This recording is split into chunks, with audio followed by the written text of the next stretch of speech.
So மீன் குழம்பு bread யாராச்சும் try பண்ணியிருக்கீங்களா? முதல்ல நம்ம ஃப்ரிட்ஜில் இப்போ என்ன இருக்குதுன்னு பார்க்கலாம். நமக்கு 2 முட்டை, ப்ரெட். ஸோ நான் இப்போது ப்ரெட் டோஸ்ட் தான் போட போகிறேன். என்ன பண்ண போகிறேன்னு பாருங்கள். சமைக்கலாம்னு வந்தால் தோசைக்கல்லை காணோம். தோசைக்கல் எங்கடா டே? சரி, நான் வெளியில் போயிட்டு எங்கேயாவது காய வச்சுருக்காங்க, நான் பார்த்துட்டு வரேன். ஹலோ தத்தா, தோசைக்கல்லை எங்கே வச்சுருக்காங்க கீழே? உனக்கு ஃபோன் அடிச்சேன் நான். சரி, ஓகே வை. நான் எவ்வளோ பெரிய முட்டாள்னா, தோசைக்கல் இங்கே தான் மாட்டியிருக்கு. இதை நான் தேடின்னு இருக்கேன். கண்ணு முன்னாடியே இருக்குது, ஆனால் தெரியல. இப்போ வந்து நான் கொஞ்சம் காய்கறி எடுத்துக்கிறேன். தக்காளி, வெங்காயம் 2த்தையும் அரிஞ்சாச்சு. ஒரு கிண்ணம் எடுத்துக்கணும், 2 முட்டை எடுத்துக்கணும். இந்த முட்டையை இப்போ உடச்சி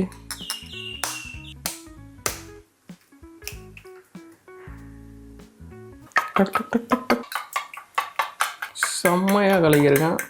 ஒரு மாதிரி வெண்ணெய் மாதிரி ஆயிடுது. ஒரு பிஞ்ச் சால்ட். வெங்காயத்தையும் தக்காளியும் லைட்டாக வதக்கிட்டு அப்படியே அந்த முட்டை கூட போட்டு மிக்ஸ் பண்ணி ப்ரெட்டை கொஞ்சம் டோஸ்ட் பண்ணிவிட்டு ஆம்லேட் மாதிரி போட்டு மேலே போட்டு திருப்பிட்டோம். என்ன சொல்கிறீங்க? எப்படி வரும்னு தெரில. 2 முட்டை பத்துமான்னு தெரில.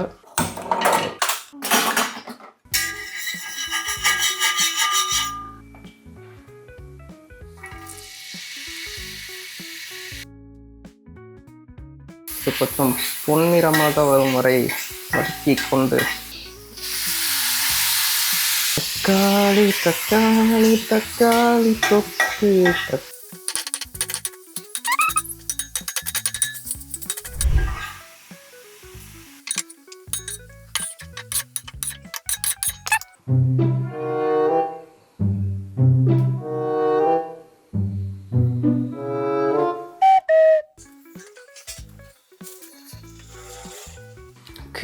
ப்ரெட்டு டோஸ்ட் பண்ணியாச்சு. தெரியுதா உங்களுக்கு? ஃபோக்கஸ் ஆச்சா? இப்போ வந்து முட்டையை கலக்கி வச்சுக்கிற முட்டையில் இதை எடுத்து அப்படியே கொட்டி மறுபடியும் நல்லா கலக்கி ஒரு பெரிய சைஸ் ஆம்லெட்டாக ஊற்றி அதுக்குள்ளே ப்ரெட்டை வச்சு மடிச்சிட்டுனா முடிஞ்சிச்சு. நல்லா பெருசாக, எவ்வளோ பெருசாக இதை வந்து ஸ்ப்ரெட் பண்ண முடியுமோ ஸ்ப்ரெட் பண்ணிவிட்டு பாருங்கள், அவ்வளோ அருமையான ஒரு ஆம்லெட். பக்காவாக இருக்கா? இப்போ அதில் அப்படியே வந்துட்டு ஒரு 2 ப்ரெட்டை எடுத்து இங்கே ஒரு ப்ரெட்டு, இங்கே ஒரு ப்ரெட்டு, அவ்வளோதான். இதை அப்படியே 4 சைடு மடித்து எடுத்தோன்னா வந்து நம்ம bread omelette ready.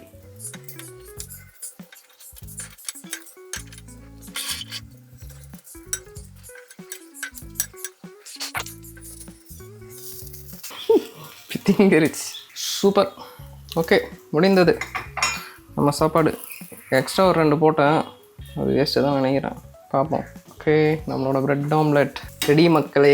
Bread omelette பாருங்கள், சுட சுட ப்ரெட் ஆம்லெட்.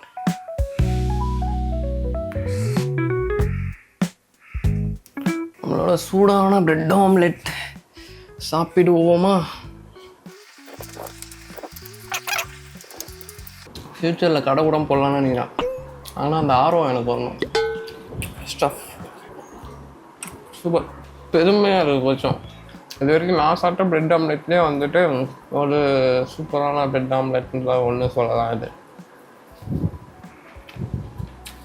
நானே செஞ்சு நானே சாப்பிட்டு கதை விட்டுக்கிறேன்னு நீங்கள் நினச்சிக்கலாம், ஆனால் அது நிஜமாகவே நல்லாயிருக்கு. புதுசாக இன்னொரு ஐடியா வந்துச்சு மக்களே. என்னென்னா 2 ப்ரெட்டு மிச்சம் இருந்துச்சு, வீட்டில் கொஞ்சம் மீன் குழம்பு இருந்துச்சு. ஸோ மீன் குழம்பு ப்ரெட்டு யாராச்சும் ட்ரை பண்ணியிருக்கீங்களா? மீன் குழம்பு ப்ரெட்டு நானும் ட்ரை பண்ணதில்லை, ஃபஸ்ட் டைம் ஏதாவது ட்ரை பண்ணலாம் சொல்லிட்டு பண்ணிகிட்ருக்கேன். சாப்பிட்டு பார்த்து எப்படி இருக்குன்னு சொல்கிறேன், சரியா? நீங்களும் வந்துட்டு நல்லா இருந்துச்சுன்னா ட்ரை பண்ணி பாருங்கள். ஸோ மீன் முளை எடுத்து தனியாக போட்டு மீனெல்லாம் அப்படியே பிச்சு பிச்சு இது மேலே போட்டு அந்த ப்ரெட் எடுத்து மூடி இப்போ நம்ம இதை சாப்பிட்டு ட்ரை பண்ணுவோம், சரியா? ஸோ மீன் குழம்பு ப்ரெட் மக்களே, மீன் குழம்போட ஒரு சாண்ட்விச், மீன் குழம்பு சாண்ட்விச் சொல்லலாம். ஸோ ட்ரை பண்ணி எப்படி இருக்குது சொல்கிறேன். நல்லா இருக்கு, எல்லாருக்கும் பிடிக்குமான்னு தெரியல, ஆனால் நல்லா தான் இருக்குது. எடுத்துருங்க. சீரியஸாக நல்லா இருக்கு. உங்கள் வீட்டில் நல்ல மீன் குழம்பு செய்வீங்களா? கொஞ்சம் மீன் குழம்பு எடுத்து அப்ளை பண்ணிட்டு அப்புறம் மீனை மட்டும் முள் இல்லாமல் மீனை மட்டும் எடுத்து அப்படியே பிச்சு போட்டு 2 ப்ரெட்லேயும் அதை வச்சு அப்படியே மூடிட்டிங்கன்னா மீன் குழம்பு சாண்ட்விச். Super super. அதெல்லாம் ட்ரை பண்ணி பாருங்கள். மீன் குழம்பு சாண்ட்விச் செம்மையாக அது. மீன் குழம்பு நல்லா இருந்தது முக்கியமாக. அது வந்து எங்கள் வீட்டில் நேற்று செஞ்ச மீன் குழம்பு. அதில் ஒரே ஒரு பீஸ் மீன் மட்டும் அதிர்ஷ்டவசமாக இருந்துச்சு. எடுத்து போட்டு ட்ரை பண்ணி பாருங்கள். மீன் குழம்பு சாண்ட்விச் யாராச்சும் இதை வந்து ட்ரை பண்ணிங்கனாக்கா எனக்கு வந்து டேக் பண்ணுங்கள். அப்புறம் கமெண்ட்டில் வந்து சொல்லுங்கள் அந்த மீன் குழம்பு சாண்ட்விச் எப்படி இருந்துச்சு அப்படின்ட்டு. சரியா?